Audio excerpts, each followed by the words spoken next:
Estamos con una pequeña serie de prédicas en base a Primera de Timoteo. Vaya abriendo su Biblia, por favor, en Primera de Timoteo. Estamos tratando de encontrar algunos principios para nuestra iglesia, para nosotros como grupo humano, como personas, como parte del cuerpo de Cristo, de esta iglesia local que se llama Iglesia Bíblica Bautista Palmas Reales. Estamos examinando, no de una manera detallada, pero al menos estamos tratando de ver qué dice Dios en su palabra en esta epístola de Primera de Timoteo. Y ya hemos visto dos temas anteriormente, hoy nos toca ver un tercer tema, y el tema de esta mañana es este es el tema número 3, que una iglesia ejemplar tiene líderes que defienden la verdad. De eso vamos a hablar esta mañana, sobre líderes en la iglesia y lo que estos líderes hacen, entre otras cosas. Los líderes que la iglesia debe de tener o tienen que, entre otras cosas, defender la verdad de la palabra de Dios. Eso es lo que tienen que hacer los líderes que encontramos aquí en esta parte de Timoteo. Ok, vamos a ver, hermano, lo primero que yo quiero que usted vea conmigo esta mañana en el capítulo 3 es que los versículos 1 al 7 es una sección muy especial donde se va a hablar sobre los 17 requisitos de la palabra de Dios para ser obispo. Eso es muy importante. Pero antes de leer sería bueno preguntarnos, aunque yo creo que es innecesario, pero bueno, de todas maneras, para que no queden dudas de lo que vamos a hablar sobre el obispo. ¿Qué es un obispo? Bueno, según la Biblia, lo que nosotros entendemos es que un obispo es igual a pastor. O sea, obispo es igual a pastor, por si acaso. O sea, si usted quiere, me pueden decir obispo a mí, ¿ya? No tengo ningún problema. Si quiere usted decirme, obispo Hidalgo, amén, bienvenido, ¿no? Así es, pero no me diga arzobispo, por favor, ¿ya? Arzobispo no, cardenal mucho menos, por si acaso, ¿ya? Ok, si quiere obispo o si quiere pastor. O si quiere, por último, dígame hermano nada más. No hay problema, ¿ya? Por si acaso, no me ofendo si algunos se dicen, algunos me dicen hermano y dicen, disculpe pastor. No, igual soy hermano en Cristo, ¿verdad? Así es, entonces puede decirme hermano, puede decirme obispo, pastor, reverendo. Si me dice Fernando no hay problema, ¿ya? Si estamos entre iguales no hay problema, ¿verdad? Así es.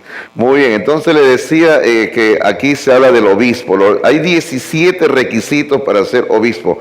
Hermano, vamos a leerlo y vamos a comentar un poquito, pero no vamos lógicamente a examinar cada uno de los 17 requisitos, porque si no el asunto se alargaría demasiado.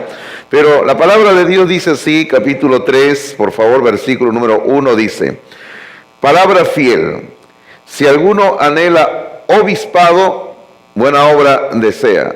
Ok, vamos empezando ahí por lo que dice. Dice que es algo muy bueno si un hombre quiere ser pastor. Eso es bueno, eso es bueno. Así que si su hijo quiere ser pastor, anímelo a que sea pastor. En verdad va a ser la mejor decisión en su vida, ser un siervo de Dios. Versículo 2 dice, pero es necesario que el obispo, y aquí comienzan los requisitos, sea irreprensible, marido de una sola mujer, y eso es muy importante, hermanos, solamente tener una sola mujer, una sola esposa, nada más, por si acaso. Luego dice, tiene que ser sobrio, tiene que ser prudente, decoroso, y ahí, bueno, preguntar, ¿no? ¿Qué cosa quiere decir, pastor, cuando habla acá de algo decoroso, verdad? Quiere decir que tiene que ser una persona que sepa decorar. No está hablando en ese sentido, sino la palabra decoroso, hermanos, está hablando de una persona que bueno, decora, pero su vida. Está hablando de una persona que tiene buena reputación, buen testimonio, una buena imagen. O sea, de eso está hablando, de una persona que tiene buena reputación. De eso se refiere cuando habla acá de decoroso. ¿Qué más tiene que ser el obispo? Tiene que ser hospedador, luego tiene que ser apto para enseñar. Luego el versículo 3 dice, no dado al vino. Hermano, eso es muy bueno, no dado al vino. por si acaso. Ok, no dado al vino quiere decir no ingerir ningún tipo de licor. O si no, como en otras traducciones dice, no debe emborracharse. Y bueno, hermano, el punto, bueno, algunos pueden argumentar y decir, pero tomo, bueno, de repente como la copa del pastor que está ahí, ¿no? Bueno, este es agua, por si acaso, ¿ya? No voy a orar para que se convierta en vino, por si acaso. Ya, algunos dicen, no, pero yo tomo un vasito de vino, dice, y no me emborracho. Tenga cuidado, porque todo comienza con un vasito. Así comienza todo. Todo comienza con un vaso de licor, ¿verdad que sí? Entonces es mejor evitarlo. El principio bíblico dice, no dado al vino, ningún tipo de licor. Luego, ¿qué más dice? No un pendenciero. Un pendenciero quiere decir una persona violenta. O sea, no debe ser una persona iracunda que fácilmente se domina por la ira y actúa con fuerza contra otra persona, agresiva en ese sentido. Luego, ¿qué más dice? Que el que quiere ser pastor no tiene que ser no codicioso de ganancias deshonestas. Así es muy importante también. Si ponemos en el pastorado una persona que ama el dinero, vamos a tener problemas con el dinero en la iglesia. El dinero se va a ir desapareciendo y la iglesia todo el tiempo le van a estar cortando la luz, el agua, por decirlo así, ¿no? O si no, nunca se está haciendo nada. Y los hermanos dicen, pero si nosotros ofrendamos, diezmamos y no hay nada. Ese vidrio está roto hace años y nunca nadie lo ha arreglado. ¿Y qué se hace? Entonces hay que tener mucho cuidado con una persona que no sea amante del dinero. ¿Qué más dice? Si no, esta persona, versículo 3, el obispo tiene que ser amable, apacible, no avaro. O sea, como dándole la contra a todo lo que se ha mencionado en el versículo número 3. En el versículo 3 se ha hablado primero en sentido de no, y luego al final del versículo 3 dice en sentido positivo. En sentido positivo, el obispo tiene que ser una persona amable, o sea, no pendenciera, no violenta. Tiene que ser una persona apacible y tiene que ser una persona no avara, o sea, no un avaro. Un avaro, uno que ama el dinero. Luego el versículo 14 continúan los requisitos, aquel que quiere ser pastor, obispo, dice versículo 4, dice, que gobierne bien su casa, que tenga a sus hijos en sujeción con toda honestidad. Y entre paréntesis se le añade una información muy importante. Pablo dice, pues el que no sabe gobernar su propia casa, o sea, su propia familia, su hogar, la pregunta es, ¿cómo cuidará de la iglesia de Dios? Interesante, ¿no? Versículo número 6 dice, no un neófito. Y ahí es bueno explicar qué quiere decir la palabra neófito. Neófito, yo creo que sencillamente si usted observa la palabra, está compuesto por dos términos, neo y fito. Neo quiere decir nuevo. Fito quiere decir fe. O sea, está hablando de una persona nueva en la fe. O sea, lo que nosotros le llamamos de otras maneras, un nuevo creyente.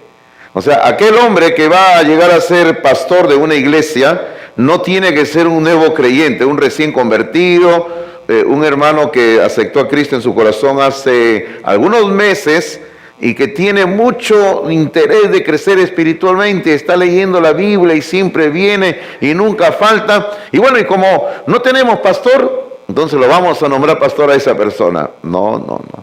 La Biblia dice, la palabra de Dios dice acá que tiene que ser, dice, no un neófito. O sea, tiene que ser una persona con tiempo de creyente, que conoce las Escrituras lógicamente, y tiene que haber sido probado y aprobada su vida de esa persona. Ahora, si usted observa cuál es la razón, ¿por qué no tiene que ser un nuevo creyente? Dice versículo 6, no un neófito, o sea, no un nuevo creyente, no sea que envaneciéndose, o sea, llenándose de orgullo, caiga en la condenación del diablo. O sea, ¿cuál fue la condenación del diablo? El orgullo. Y si un nuevo creyente agarra el pastorado de una iglesia, dice aquí la palabra de Dios, que corre el peligro de llenar su corazón de orgullo y va a caer en el mismo problema que cayó Satanás, el orgullo. Entonces hay que tener cuidado. No se debe nombrar como pastor de una iglesia jamás a un nuevo creyente. Hermano, no vayamos a caer en el juego que a veces se dice, no, pero no hay quien dirija la iglesia, entonces que lo dirija este hermanito que recién se ha convertido. No es así. Hay que tener paciencia, Dios proveerá un hombre para que dirija la iglesia en su momento. Entonces el versículo 7 sigue hablando, dice, también es necesario que tenga buen testimonio de los de afuera, para que no caiga en descrédito y en lazo del diablo. ¿Quiénes son los de afuera? Las personas que no están en la iglesia, o sea, la comunidad. O sea, aquel hombre que quiere ser pastor de la iglesia, en la comunidad donde vive, o sea, en el barrio, aquí en la zona, tiene que tener buen testimonio. O sea, no vaya a ser cosa que uno sea un hipócrita, por decirlo así. Viene a la iglesia el día domingo, es bien conocido por ser un buen hermano en Cristo, pero el resto de la semana en el barrio donde vive tiene un pésimo testimonio. Hermano, y eso no es bueno, no es sabio, jamás es bueno, ¿verdad? Es bueno de repente alguien que quiere ser pastor y le preguntar a sus vecinos, ¿no? Disculpe, ¿usted es el vecino? Sí. ¿Qué opina usted de su vecino, no? Y de repente le dice, ¡oh, ese vecino es un sinvergüenza! ¿Qué tal? ¿Por cual? Todos los días cuando barre su basura, el que dice que es pastor me tira la basura para mi lado, ¿no?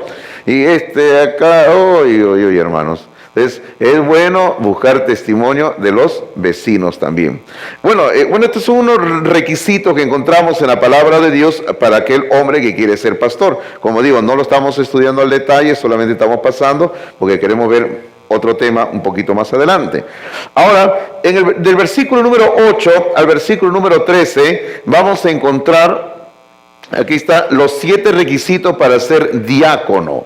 Eso es muy importante también, que sepamos qué es el diácono. Bueno, sencillamente, hermanos, el diácono, y ahí ponemos en la pantalla, el diácono es alguien que sirve en la iglesia. Ok, hermanos, tenemos que hacer una precisión muy importante. El diácono es el que sirve. O sea, eso es lo que significa la palabra diácono. La palabra diácono tiene el sentido de una persona que está sirviendo, colaborando, que es un siervo. De ahí viene la palabra diácono. Es alguien que está sirviendo en la iglesia. Ahora, el asunto es que a veces se piensa que el diácono o los diáconos son personas que están para gobernar en la iglesia, y no es así. Los diáconos no están para gobernar, los diáconos están para servir. A veces en algunas iglesias, bueno, me han contado, acá nunca nos ha pasado a nosotros, ¿no? Pero me han contado de que a veces los diáconos se reúnen y como que le dicen, a ver, pastor, usted tiene que darnos cuentas a nosotros. Y yo digo, esa es la inversa más bien. Los diáconos tienen que darle cuentas al pastor, y el pastor, ¿a quién le tiene que dar cuenta? Primeramente a la iglesia. El pastor le tiene que dar cuentas a la iglesia. El pastor no le tiene que dar cuentas a los diáconos, sino a la iglesia. Y finalmente el pastor también tiene que darle cuentas a Dios. Ahora, pero hermanos, los diáconos están para servir dentro de la iglesia local. Por ejemplo, acá en la iglesia nosotros no los llamamos diáconos, pero hay un grupo de hermanos que colaboran bastante y yo siempre estoy agradecido a ellos por su trabajo. Nosotros lo llamamos comúnmente ujieres. Bueno, es una costumbre que tenemos, ¿verdad? Llamarles ujieres. Pero ellos realmente lo que están haciendo aquí en la iglesia corresponde a lo que vemos acá en la Biblia, que es diáconos. Entonces, hermano, acá nosotros podemos decir que en la práctica sí tenemos diáconos. Hay un grupo de hermanos que están colaborando en el ministerio aquí en la iglesia, en la parte física de la obra de Dios. Ellos son diáconos, por decirlo así. Pero leamos qué dice la palabra de Dios sobre los diáconos. Dice, versículo 8, los diáconos asimismo deben ser honestos, sin doblez, y ahí sería bueno primero detenernos. ¿Qué cosa quiere decir sin doblez? Sin doblez quiere decir no hipócritas. Eso quiere decir, sin doblez quiere decir no hipócritas. O sea, no una doble vida, no una doble moral. Lo que hace un rato hablábamos, que en el templo tenemos una cara y luego durante la semana tenemos otra cara, ¿verdad? Entonces eso la Biblia dice, no, sin doblez. Versículo 8 sigue diciendo, y aquí nos mete un pequeño problema esta traducción de la Reina Valera del 60. ¿Observa usted por qué? Digo, nos mete un pequeño problema. Porque dice, no dados a mucho vino. A ver, ¿dónde está el problema? A ver. ¿Ah? El problema está en la palabra mucho. Porque alguien podría decir, ay pastor, la Biblia dice, no dados a mucho. Entonces lo contrario sería que puedo poco, ¿sí o no? O sea, alguien que piensa y dice, ay pastora, ya la agarré pastora. Pero como yo les digo, hermanos, es una cuestión de que en la traducción aquí han colocado mucho. Sencillamente debe ser la traducción muy similar a lo que dice en la parte de arriba donde hemos leído hace un momento, donde dice en el versículo número 3, donde dice no dado al vino. Acá también debe ser similar, debe ser no dado al vino. Yo digo, no sé por qué le añadieron la palabra mucho, porque esa palabrita mucho nos mete en un pequeño problema, ¿no? Pero es sencillamente la enseñanza bíblica es la misma, no dado al vino. O sea, tanto el que quiere ser pastor como el que quiere ser diácono, tiene que ser una persona que no consuma licor. Versículo número 8 sigue diciendo, no codiciosos de ganancias deshonestas. O sea, igual que el pastor, no hay que codiciar dinero que no le corresponde. 9. Que guarden el misterio de la fe con limpia conciencia. Y de eso vamos a hablar en un momento. Versículo 10. Y estos también, o sea, los diáconos, dice, y estos también sean sometidos a prueba primero. O sea, el que quiere ser diácono tiene que ser probado primero, al igual que el que quiere ser pastor tiene que ser probado primero.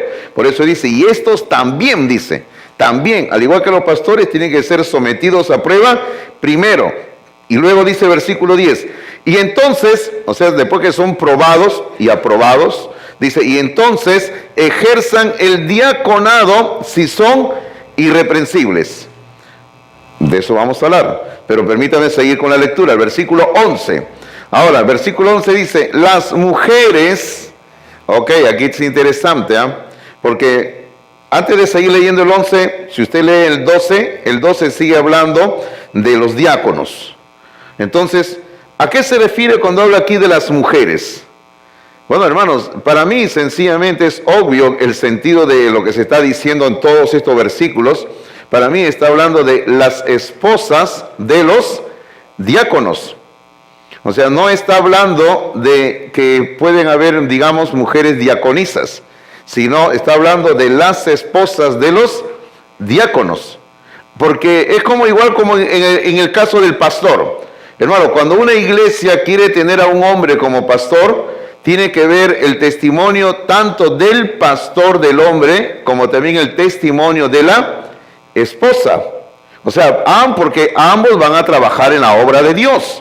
O sea, la vida de los dos es muy importante. Entonces aquí Pablo, por alguna razón, está hablando de las esposas de los diáconos. Y dice que las mujeres, versículo 11, por favor, dice, las mujeres asimismo sean honestas, no calumniadoras. ¿Por qué lo dirá, verdad? No calumniadoras, Y luego, ¿qué más dice? Las mujeres tienen que ser sobrias. Ok, ¿qué cosa quiere decir sobrias, hermanos? Ok, quiere decir sobrias de que tienen que tener control de sí mismas. Y también de que las mujeres, también muchas mujeres, no digo todas, muchas mujeres tienen el problema del licor, ¿sí o no? Entonces, por eso es que también es el mismo principio, que la mujer no debe de consumir licor. A eso también se refiere. Y el versículo 11 sigue hablando de las mujeres, dice que las mujeres tienen que ser fieles en todo. Muy importante, la fidelidad. Fidelidad a Dios, fidelidad a su esposo, fidelidad a la iglesia local, ser fieles en todo. Y luego el versículo 12, Pablo regresa a los diáconos, a los varones, dice, los diáconos sean maridos de una sola mujer y que gobiernen bien sus hijos, y que gobiernen bien sus hijos y sus casas. O sea, otra vez, al igual que el obispo, tiene que saber gobernar su hogar, tiene que saber gobernar su familia. Y luego el versículo 13, como resumiendo este asunto de los diáconos, dice, porque los que ejerzan bien el diaconado ganan para sí un grado honroso y mucha confianza en la fe que es en Cristo Jesús. En verdad, hermanos, hay honra cuando uno sirve al Señor en el área del diaconado. ¿Qué dice usted? ¿Amén? Amén. Entonces, dicho sea de paso, nosotros necesitamos que se añadan personas en el área de servicio en la iglesia. Hermanos, si el diaconado es una honra, como dice la palabra de Dios acá, el servir es una honra, necesitamos que se añadan personas en el ministerio de servicio en la iglesia. Entonces, ¿cuántos dirán amén? Yo entro, pastor. Necesitamos, hermanos, ¿ah? ¿Sí o no? ¿Dónde está mi hermano encargado de los sugieres? Ahí está, ¿no? ¿Necesitamos o no necesitamos? Sí necesitamos, ¿verdad? Necesitamos. Hermano, necesitamos hombres y mujeres que estén listos a entrar en esta área de servicio. Entonces, hermano, necesito que usted pueda pensar honestamente cómo puedo servir al Señor en mi iglesia local. Necesitamos aquí en Palmas Reales hombres y mujeres que estén listos a servir en el área del diaconado, en el ministerio aquí en la iglesia local. Hermanos míos, todo lo que hemos visto hasta ahora sobre los requisitos para ser pastor y para ser diácono, se puede resumir en una palabra que se repite tanto para el pastor como para el diácono, y es la palabra irreprensible. Observe usted que en el versículo número 2 dice, pero es necesario que el obispo sea, y aparece el primer requisito que aparece para el obispo es irreprensible. Y luego, hablando de los diáconos, en el versículo 10, justamente la última palabra del versículo número 10, dice irreprensibles. O sea, si el diácono es irreprensible, ese hombre es irreprensible, que sea diácono. Hermano, en este caso, asumo de que para mí todos los requisitos para ser un hombre de Dios que va a entrar al pastorado o al diaconado, tiene que ser un hombre irreprensible. Primero, permítame decirle lo que no es irreprensible. Irreprensible no es una persona perfecta, porque en este mundo no existen seres humanos perfectos, porque todos nosotros de una u otra manera tenemos nuestras fallas, ¿verdad que sí? Tenemos nuestras fallas. Entonces, cuando se habla de alguien irreprensible, no se está hablando de alguien que sea perfecto sin ninguna falla. Eso no. Entonces, ¿qué se entiende por la palabra irreprensible? Por la palabra irreprensible se entiende una persona que vive una vida de santidad y que aún puede ser acusado o acusada esa persona, pero las acusaciones que se levantan contra la persona sencillamente no tienen ninguna base. Hermano, por ejemplo, yo le preguntaría a ustedes, aunque la respuesta es obvia, ¿el Señor Jesucristo fue irreprensible? ¿Qué dice usted? ¿Fue irreprensible el Señor Jesucristo?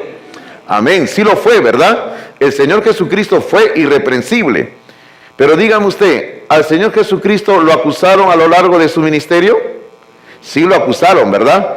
Pero todas las acusaciones que le hicieron a Cristo a lo largo de su ministerio, mire, a lo largo de su ministerio lo acusaron de una y otra cosa, sencillamente carecían de base, no tenían sustento. O sea, un hombre irreprensible puede ser acusado, pero las acusaciones que se levantan son sin base. Entonces, irreprensible está hablando de un hombre que vive una vida de santidad, se esfuerza en hacer lo mejor para la honra y gloria de Dios. Ese es un hombre irreprensible. Entonces, los requisitos para ser obispo o pastor y diácono sencillamente se resumen en eso, de que es una persona irreprensible. Y así tenemos que buscar personas irreprensibles en la obra de Dios. Pero vayamos avanzando, hermanos míos. El versículo número 14 que hemos leído, todavía no leemos, perdón, dice, Pablo le dice, esto te escribo, aunque tengo la esperanza de ir pronto a verte. porque ese era el proyecto de Pablo, ir a visitar a Timoteo. Ahora, solamente para recordar lo que estudiamos en el capítulo número 1. Pablo había dejado a Timoteo encargado de ver la iglesia. ¿En qué ciudad? ¿Recuerda usted? El capítulo 1 lo vimos eso. En la ciudad de Éfeso. Muy bien, en la ciudad de Éfeso. Pablo lo había dejado a Timoteo en la ciudad de Éfeso para que vea la iglesia que estaba en esa ciudad porque habían problemas.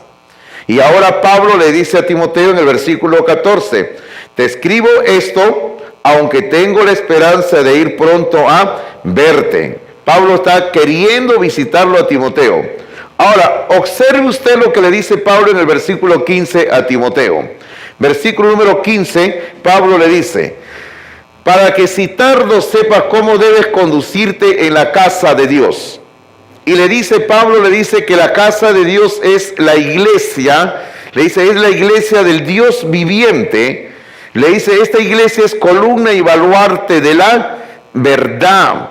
Ahora, como estamos explicando ahí, ordenando todo el versículo como lo entendemos, es que según Pablo, la iglesia local, la iglesia del Señor, porque tenemos que pensar en ese sentido, la iglesia local, o sea, nosotros como iglesia local, somos primero la casa de Dios.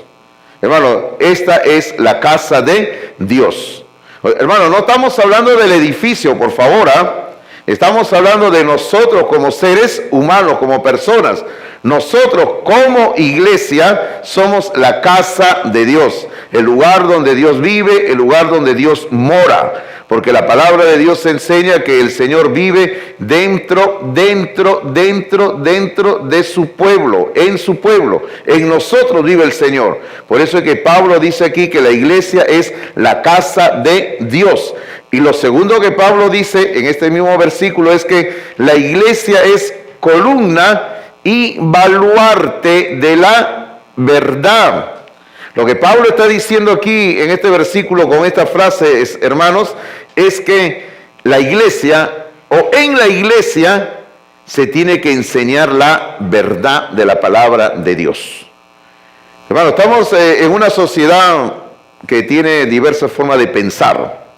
La sociedad en que vivimos, podemos decir que constantemente cambia su filosofía, su forma de ver la vida, pero la única verdad que permanece eterna es la verdad de la palabra de Dios, la Biblia. Es por eso que Cristo mismo dijo, los cielos y la tierra pasarán, pero mis palabras no pasarán. Así que en la iglesia del Señor, lo único que se tiene que enseñar es la palabra de Dios, la verdad. Es por eso que Pablo en este versículo número 15 llama a la iglesia columna y baluarte de la verdad. Así que eso es la iglesia del Señor, hermanos míos. Ahora, pensando en esto, hermano, de que la iglesia es columna y baluarte de la verdad, pensando en esto, es por eso que en el versículo número 2, por favor, el apóstol Pablo dice que uno de los requisitos para aquel que quiere ser pastor, lo dice al final del versículo 2, tiene que ser apto para enseñar. O sea, tiene que tener la capacidad de enseñar. Y ahí vamos preguntándonos, ¿y qué es lo que va a enseñar el que quiere ser pastor? ¿Qué es lo que va a enseñar? Hermano, no vamos a venir acá a enseñar o dar una clase de literatura peruana, por decirlo. No es el lugar, ¿verdad? No va a venir aquí a dar una clase de historia universal. No es el lugar. Lo que va a enseñar el pastor en la iglesia es la verdad de la palabra de Dios. No hay otra cosa para enseñar. Y es lo mismo que se pide en cuanto al diácono. En el versículo número 9... En el versículo número 9 del diácono se dice que guarden el misterio de la fe con limpia conciencia. Así dice en el versículo número 9. Ok, hermanos, aquí en este versículo 9 se introduce una frase que ya nos lleva a pensar algo más. Observe usted el versículo 9 que dice, el misterio de la fe. Entonces vamos pensando nosotros, hermanos, ¿qué es el misterio de la fe? ¿Qué es el misterio de la fe? El problema viene que la palabra misterio para nosotros. Cuando nosotros escuchamos la palabra misterio, automáticamente en nuestra mente se proyecta algunos temores infantiles, ¿verdad que sí? ¿Sí o no? Ay, me recuerdo del misterio, ¿no? Miedo, la película que me daba a dar cuando era niño, niña. Hermanos, ese es el problema para nosotros la palabra misterio. Hermanos, la palabra misterio en la Biblia se utiliza en el sentido de algo escondido, algo oculto, un secreto de parte de Dios. En este caso, un secreto de parte de Dios. Ahora, no vamos a meternos a este tema, pero en el Nuevo Testamento se revela que hay 7 misterios de parte de Dios. 7 misterios de parte de Dios o 7 secretos. Ahora, por si acaso le voy diciendo, no vaya a pensar usted que cuando le hablo de estos 7 secretos o 7 misterios, no es que nadie lo pueda conocer o que hay que ir a un lugar muy lejano para conocerlo. No, están en la Biblia. Usted lo lee y están escritos ahí en la Biblia. Pero en la Biblia misma se le llama misterios o secretos de Dios. Y uno de esos secretos o misterios, hermanos, es el que nosotros encontramos en el versículo número 16. Y aquí lo vamos proyectando el resumen en la pantalla. Mire usted, antes de leer el versículo 16 dice, el misterio de la piedad y ese misterio de la fe, que en el versículo 9 se le llama misterio de la fe o misterio de la piedad, sencillamente es este, que Dios fue manifestado en carne. Ese es el misterio de la fe, hermanos. O sea, lo que tiene que predicar el pastor de la iglesia es eso, que Dios se hizo hombre. Hermano, lo que tiene que enseñar todo líder en la iglesia local es esto, que Dios se hizo carne y habitó entre nosotros.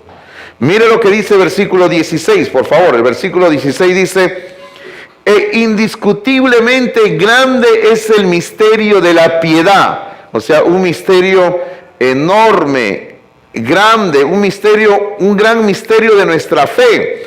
Versículo 16 sigue diciendo, ahora usted observa, permítame hermano observar con usted esto, observe usted que en nuestra Biblia el resto del versículo 16 se da cuenta de la siguiente línea que tienen otro formato diferente a las líneas anteriores y posteriores, ¿se dan cuenta?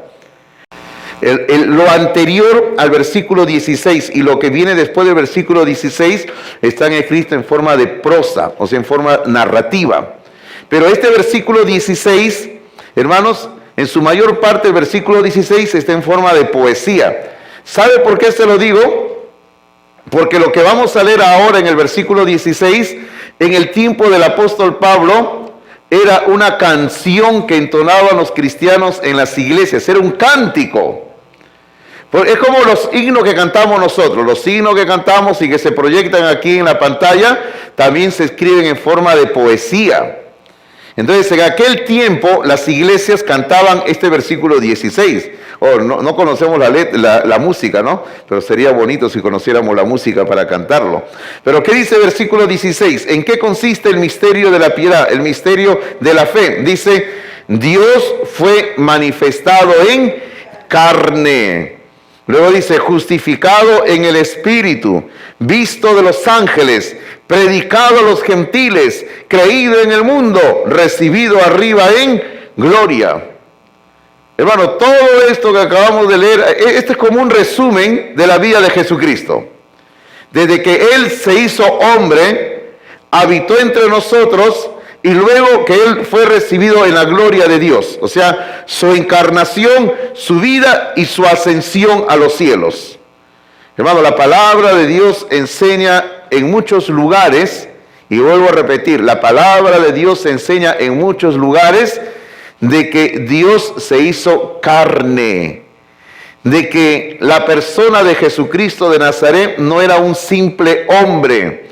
Jesucristo de Nazaret, estando en la tierra, era 100% Dios, habitando entre nosotros, andando entre nosotros. Eso enseña la palabra de Dios. Y eso es lo que dice la primera línea de este cántico, ¿no? Dice, Dios fue manifestado en carne. Yo creo que todos conocemos de memoria Juan 1:12, ¿verdad que sí? Dice, y aquel verbo fue hecho carne y habitó entre nosotros y vimos su gloria, gloria como del unigénito del Padre, lleno de gracia y de verdad. Ese es el Señor Jesucristo. Dios se hizo hombre. Hermano, también hay otro pasaje interesante. Permítame dejar por un momento Timoteo. Acompáñame a Filipenses capítulo 2, por favor. Regresamos a Timoteo al momento, solamente para ver, ya que estamos hablando de que Dios se hizo hombre. Filipenses capítulo 2. Filipenses capítulo 2, por favor, versículo número 5 en adelante. Esta sección, hermano, que vamos a leer también era un cántico que había en la iglesia en aquel entonces. Era una canción también. 2:5 en adelante dice: haya pues en vosotros este sentir que hubo también en Cristo Jesús, el cual, hablando de Jesús, dice Jesús, el cual, siendo en forma de Dios, no estimó el ser igual a Dios como cosa a que aferrarse, sino que se despojó a sí mismo, tomando forma de siervo, hecho semejante a los hombres. Y estando en la condición de hombre, se humilló a sí mismo, haciéndose obediente hasta la muerte y muerte de cruz. Aquí está una vez más, al igual que hemos leído en Timoteo, acá está resumida la vida del Señor Jesucristo. Que Él, estando en su gloria, dejó su gloria, se hizo hombre y habitó entre nosotros. Y como dice en el versículo 8, se humilló a sí mismo hasta llegar a la muerte de cruz. Ahora, quiero que usted observe dos frases que tienen mucha relación. Mire usted, en el versículo número 6, observe, y si quiere subraye en su Biblia, observe las palabras forma de Dios. Porque el Señor Jesucristo era Dios en ese momento antes de encarnarse, bueno, forma de Dios. Luego observe usted que en el versículo número 7 dice forma de siervo. De forma de Dios, Él pasó a forma de siervo. Hermano, eso es la encarnación. Eso es la encarnación, hermanos. Hermano, la encarnación es que el Señor Jesucristo, Dios, dejó su forma de Dios y tomó forma de siervo. Ok, entonces yo preguntaría, ¿quiere decir que cuando Cristo dejó el cielo para venir a ser hombre, dejó de ser Dios? No, Él no dejó de ser Dios. Él no dejó de ser Dios. Él seguía siendo Dios. En una ocasión yo escuchaba una explicación de alguien y tuve que corregirle porque estaba explicando mal la encarnación, y la persona con muy buena intención había colocado un dibujo en la pizarra donde había colocado, ¿no? Un círculo, había hecho y lo había dividido por la mitad y había colocado, ¿no? En un lado había colocado, en una mitad del círculo había colocado la palabra Dios y en otra mitad la palabra hombre. Bueno, hasta ahí estaba bien todo. Pero agarró y dijo, ¿no? Jesucristo cuando vino era 50% Dios y 50% hombre. No, hermanos. Jesucristo cuando vino a la tierra, Él seguía siendo 100% Dios y también era 100% hombre. Ahora, no entra a nuestra mente muchas cosas, pero, hermano, tenemos algunas cosas que aceptarlas por fe en la palabra de Dios. El Señor Jesucristo siempre siguió siendo Dios. Por eso Pablo dice, y otra vez volviendo a Timoteo, donde estamos, Pablo dice, ¿no? Indiscutiblemente grande es el misterio de la piedad. Es un misterio, dice, no lo podemos entender totalmente.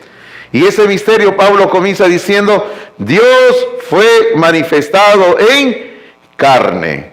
Pablo dice, es un misterio, dice, no lo puedo entender. Y es cierto, hermanos, hay algunas cosas que no las podremos entender en esta vida, pero tenemos que aceptarlas por fe en la palabra de Dios. Dios se hizo hombre y habitó entre nosotros. Ahora, volviendo a Timoteo, por favor. Estábamos diciendo de que los líderes que tiene la iglesia local tienen que ser defensores de la verdad. Y en el capítulo 4, versículo 1 al 5, porque ahí continúa el tema hasta el versículo 5, capítulo 4, versículo 1 al 5, nos va a hablar justamente de lo que va a ocurrir en los postreros tiempos. Eso es lo que nos enseña la palabra de Dios, lo que ocurrirá en los postreros tiempos. Y eso es lo que vamos a ver así rápidamente en los versículos 1 al 5, que va a ocurrir en los postreros tiempos. La frase postreros tiempos, en la Biblia también aparece esa frase, postreros tiempos, aparece como tiempos finales o últimos días. Y hermano, le puedo decir de que según las Escrituras y según lo que vemos, estamos ya en los últimos tiempos, los últimos días, los postreros tiempos. Estamos en los días finales antes que se manifieste la venida del Señor Jesucristo. Algo que se nos dice aquí en el capítulo 4, versículo número 1, por favor. Capítulo 4, versículo 1 dice, pero el Espíritu, y otra vez observe por favor, porque siempre hay que observar lo que leemos. Observe que la palabra Espíritu está con mayúscula, lo cual automáticamente nos tiene que hacer ver que se está refiriendo a la bendita tercera persona de la Trinidad, el Espíritu Santo. Dios Espíritu Santo. Entonces dice, pero el Espíritu Santo dice claramente que en los postreros tiempos algunos apostatarán de la fe. Entonces, hasta ahí por el momento. ¿Qué es lo que dice el Espíritu Santo para estos tiempos? Para la iglesia. Para la iglesia dice, para estos tiempos dice que van a apostatar de la fe. Dice, muchos apostatarán de la fe. Así dice la palabra de Dios. Hermanos míos, y esa es una marca en este tiempo. Ok, primero expliquemos lo que quiere decir la palabra apostatarán, apostatar.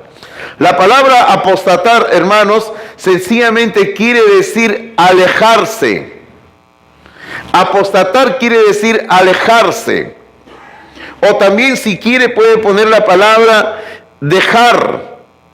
O sea, está hablando de personas que están en la iglesia y por alguna razón y quizás por falsa doctrina se apartan de la fe, se alejan de la fe. Ahora, ¿a qué fe se refiere? A la fe que hemos estado estudiando en el versículo 16. Porque en el versículo 16 dice, grande es el misterio de la piedad. Y la palabra piedad también es la palabra fe. Entonces aquí habla del misterio de la fe. Y Pablo aquí en el versículo 1, capítulo 4, versículo 1, fíjense, inmediatamente el siguiente versículo, Pablo dice que el Espíritu dice claramente que en los postreros tiempos algunos apostatarán de la fe, apostatarán de la piedad. O sea, va a llegar el tiempo cuando personas ya no van a creer en el Señor Jesucristo como Dios. Y van a abandonar esa creencia tan elemental y básica para nosotros los cristianos. Porque para nosotros los cristianos es que Jesucristo es Dios en la carne. Y Él es nuestro Salvador. Pero muchas personas apostatarán de la fe. Y hay que tener mucho cuidado, hermano mío, porque estamos en un tiempo donde la gente inventa muchas doctrinas falsas. Y ese es algo muy característico en este tiempo. Ok, lo que le decía, ¿no? Muchos van a negarán que Dios fue manifestado en carne. O sea, sencillamente van a estar diciendo, no, Jesucristo no es Dios. El que estaba ahí viviendo era un buen hombre, pero no era Dios. Hermano, la Biblia enseña que Jesucristo de Nazaret, que nació de María, Él sí era Dios en la carne. Eso es lo que la Biblia enseña, la palabra de Dios. Ok, en estos siguientes versículos, hermanos, del 1 al 5 que estamos estudiando ahora sí rápidamente, vamos a encontrar lo que yo llamo señales de la apostasía. O sea, ¿cómo podemos identificar la apostasía cuando llega? Recuerden lo que hemos dicho, lo que es la apostasía, es apartarse de la fe, alejarse de la doctrina de la palabra de Dios. Eso es la apostasía. Y estamos en una época, estamos en un tiempo donde hay mucha gente que cree y practica la apostasía. Y hay que tener mucho cuidado. Ahora, ¿cuáles son las señales de la apostasía? Versículo número 1, encontramos la señal número 1, lo que yo llamo señal número 1. Versículo número 1 dice, no hemos terminado de leer el versículo 1, dice que algunos apostatarán de la fe escuchando a espíritus engañadores. Entonces, la primera marca o la primera señal de la apostasía, ¿cómo podemos identificar la apostasía? Es que serán personas que escucharán a espíritus engañadores. Ok, la señal número 2 está relacionada con esta y ahí les quiero comentar algo, ¿ya? La señal número 2, mire usted lo que dice. La señal número 2 es que también escucharán, según el versículo 1 al final, a doctrinas de demonios. Observe usted algo, como le digo, siempre hay que observar la palabra de Dios. Observe usted, este versículo 1 comienza diciendo, el Espíritu dice claramente, el Espíritu dice claramente. Y permítame repreguntar, ¿a qué Espíritu se refiere, hermanos? Al Espíritu Santo. Recuerde, entonces el Espíritu dice claramente. Ahora, permítame preguntar, ¿el Espíritu cómo lo dice? ¿Cómo podemos saber lo que el Espíritu dice? Por lo que está escrito en la Biblia. Hermano, la única manera de saber lo que el Espíritu Santo dice es por lo que está escrito en la Biblia. No hay otra manera. Acá no hay que voy a escuchar una voz por ahí o cuando estoy durmiendo, alguien me habla en mi sueño. Eso no. Estamos hablando de que el Espíritu nos habla a través de lo que Él mismo ha escrito en la Biblia. Entonces, en ese sentido, el versículo 1 dice que los que van a apostatar de la fe, ¿qué es lo que van a escuchar? Observe lo que dice el versículo 1. Dice, escuchando a espíritus engañadores y a doctrinas de demonios.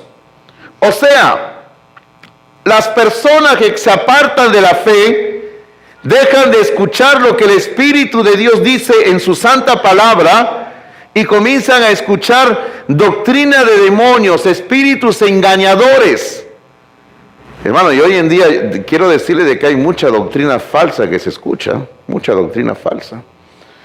Hermano, usted prende, bueno, ya no le digo la radio porque hoy en día ya ni escuchamos radio, ¿no? Usted pone sus computadoras, su celular y usted comienza a escuchar algunas prédicas en internet que hermanos de pastores que están ahí o que se llaman pastores, ¿no? Y hermano, y muchas de las enseñanzas que pasan son falsas, hermanos, falsas. ¿Se recuerdan que creo que una semana yo le comentaba de una autotortura que me di? ¿Se recuerdan que le decía?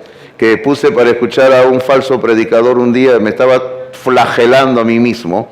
Y hermano, y tantas falsas enseñanzas que hay. Y tenga cuidado. Ahora, yo también cuando puedo, hermano, yo corrijo a algunos hermanos, porque siempre hay algunos hermanos, escúcheme bien lo que le voy a decir, por favor, escuche bien, escuche. Mira, algunos hermanos tienen la costumbre de andar mandando en el celular pensamientos. Y yo siempre digo, mándeme un versículo de la Biblia. Y andan mandando pensamientos, dice, no, tal pensamiento escrito por tal persona. Y hermano, y no saben que esa tal persona que lo escribió es un falso maestro de la Biblia, es un falso predicador de la Biblia. Pero el pensamiento es bonito, me dicen algunos. ¿Qué voy a hacer? Le digo. Eso es como buscar perlas en la comida de los chanchos, le digo. Hermano, tenga cuidado cuando usted ahí ve un pensamiento bonito. No, pero ese predicador, tenga cuidado. Porque hermano, hay muchos que enseñan falsa doctrina. Hay muchos hermanos que se creen que son apóstoles de Jesucristo hoy en día y andan por ahí predicando en todo el planeta Tierra. Y nosotros, digo nosotros porque hay cristianos que los andan escuchando en internet, sus sermones y le andan siguiendo. Tenga cuidado, no escuche cualquier cosa, porque eso le puede hacer daño. Así como usted se cuida al comer, porque ustedes se cuidan para comer, ¿sí o no? Por ejemplo, yo me cuido, ¿eh? Yo, por ejemplo, selecciono bien el chancho que voy a comer. No como cualquier chancho, por si acaso. Tiene que ser la buena familia, San Fernando, por si acaso, ¿ya? Entonces, así como usted se cuida para comer, que no ingiere cualquier cosa para su cuerpo, para que no le haga daño, también tiene que ser selectivo al escuchar las enseñanzas que se le presentan por ahí. Tenga cuidado. Correcto, tenga cuidado. Y hay muchos que andan así, escuchando espíritus engañadores, doctrina de demonios. Otro más, otra señal de los postreros tiempos. El versículo número 2, bueno, el versículo 2 es como un puente, dice, por la hipocresía de mentirosos que teniendo cauterizada la conciencia, ¿qué harán? Prohibirán casarse. Bueno, acá en la iglesia nosotros no prohibimos casarse, por si acaso. Más bien nosotros animamos, cásense, ¿ya? Hay que llenar la tierra, hay que llenar el cielo, ¿ya? Queremos que la iglesia crezca, cásense, por favor, cásense, ¿ya? Cristo viene ya dentro de unos días, así que cásense rápido, ¿ya? No prohibimos casarse. Siempre aconsejamos a los jóvenes y señoritas, no se casen con cualquier persona. Cásense con un hombre temeroso de Dios, con una mujer temerosa de Dios. Eso es lo más importante. Pero no prohibimos casarse, por si acaso.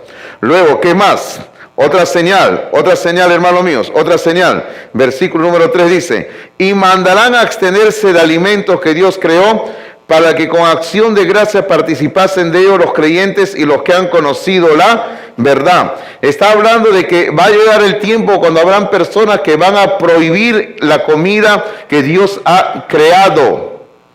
Hermano, toda comida que Dios ha creado, según lo que dice el versículo número 4, el versículo 4 dice, porque todo lo que Dios creó es bueno, está hablando de la comida, y nada es de desecharse si se toma con acción de gracias. Hermano, toda la comida es buena, por si acaso, ¿eh? A mí siempre me preguntan, pastor, ¿podemos comer chicharrón? Yo sí le digo, como chicharrón. Y algunos me dicen, pero pastor, en el Antiguo Testamento fue escrito para Israel, para los judíos, no para nosotros, entiéndalo bien. El Antiguo Testamento contiene leyes para Israel. Entonces, cuando ahí hay prohibiciones de comida, es para Israel, no es para nosotros. Hermano, nosotros no tenemos problema en cuanto a comida. Un buen chicharrón, su pescado, hermano. ¿Por qué le digo pescado? Porque si usted lee bien, por ejemplo, una de las cosas que Dios prohibía a Israel era que comiera pescado que tuviera escamas. Y nosotros comemos pescados con escamas. Bueno, le sacamos las escamas, pues me refiero, ¿no? Pero comemos pescado que tienen escamas. Y podríamos seguir la larga lista, hermanos.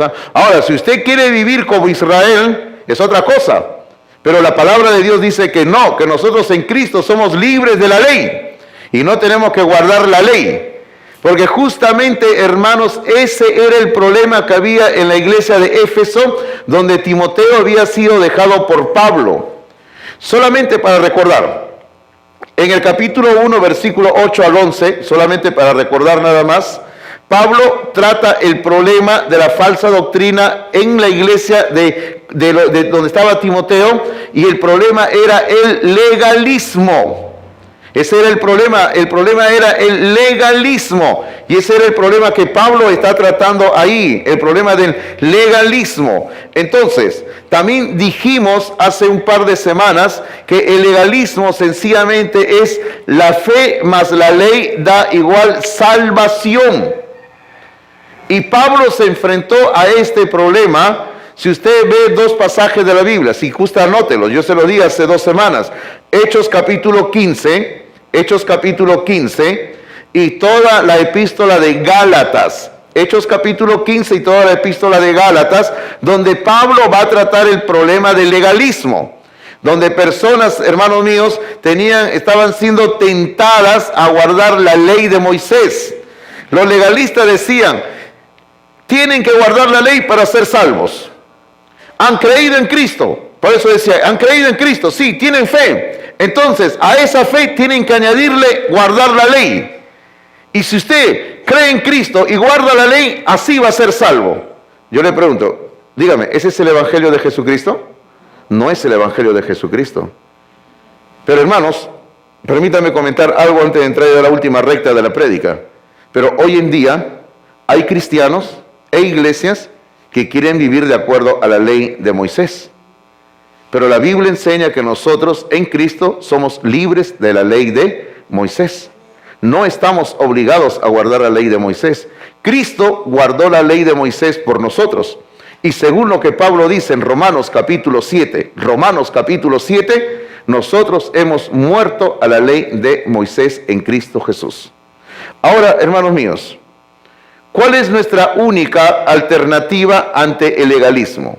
Para nosotros, cristianos del siglo XXI, ¿cuál es nuestra única alternativa ante el legalismo? 2 cositas. Primero, recordar lo que dice Hechos 16:31, que dice, cree en el Señor Jesucristo y serás salvo tú y tu casa. Entonces, ante el legalismo, ante el legalismo tenemos que recordar primero que la salvación es solo por creer en Cristo. Que la salvación es solo por fe en Cristo, hermanos. La salvación no es fe más ley igual salvación. No, Señor. La fe es creer en Cristo, y ese creer en Cristo da salvación al hombre y a la mujer solo por fe en Cristo. Por eso Pablo dice ahí, no, cree en el Señor Jesucristo y serás salvo tú y tu casa. Lo segundo, ¿qué más debemos de hacer ante el legalismo? Ante el legalismo, hermanos míos, tenemos que recordar Romanos 1:17, que entre otras cosas dice, mas el justo por la fe vivirá. Hermano, tenemos que recordar esto, de que ahora siendo ya justificados en Cristo, porque somos justos en Cristo, ¿por qué tenemos que vivir? Tenemos que vivir por fe. Hermano, nuestra vida en Cristo ahora tiene que ser por fe. Ya no tenemos que vivir por la ley de Moisés. Tenemos que vivir por la fe en Cristo Jesús. Y es más, la palabra de Dios dice, en otra parte dice que todo lo que no proviene de fe, dice que es pecado, dice la Biblia. Todo lo que no proviene de fe es pecado. Así que necesitamos vivir por fe. Así que ante el legalismo, estas dos cosas. Salvación por fe en Cristo Jesús. Y ahora que somos salvos, tenemos que vivir solo por fe en Cristo Jesús. Hermanos míos, espero que esta mañana la palabra de Dios haya sido de bendición para su vida. Que la palabra de Dios le haya hecho reflexionar. Primero, de que si usted quiere ser un hombre de Dios, hay principios en la palabra de Dios como ser un hombre de Dios. ¿Hay necesidad en nuestra iglesia de hombres que colaboren en el servicio? Sí lo hay, te necesitamos. Y finalmente, ¿no? Como hombres de Dios, como mujeres de Dios, tenemos que defender la palabra de Dios, la sana doctrina.